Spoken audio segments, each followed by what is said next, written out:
മുതുപിലാക്കാട് പാർത്ഥസാരഥി ക്ഷേത്രത്തിൽ ചെണ്ടവാദ്യ അരങ്ങേറ്റം നടന്നു. മൂന്നാം ഉത്സവത്തിന്റെ ഭാഗമായാണ് ചെണ്ടയിൽ അരങ്ങേറ്റം നടന്നത്. ധ്വനി കലാസമിതിയുടെ നേതൃത്വത്തിലായിരുന്നു അരങ്ങേറ്റം.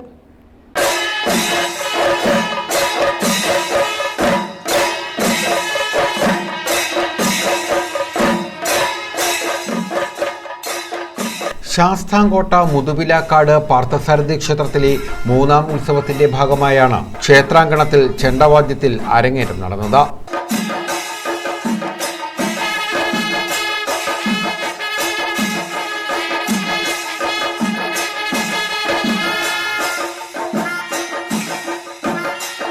ധ്വനി കലാസമിതിയിലെ ഒരു കൂട്ടം കലാകാരന്മാരുടെ നേതൃത്വത്തിലായിരുന്നു ചെണ്ടവാദ്യ അരങ്ങേറ്റം. ക്ഷേത്രശ്രീ പുരസ്കാര ജേതാവ് ക്ഷേത്ര കലാപീഠം സജികുമാറിന്റെ നേതൃത്വത്തിൽ 50-ലധികം കലാകാരന്മാരാണ് വാദ്യമേളത്തിൽ വിസ്മയം തീർത്തത്.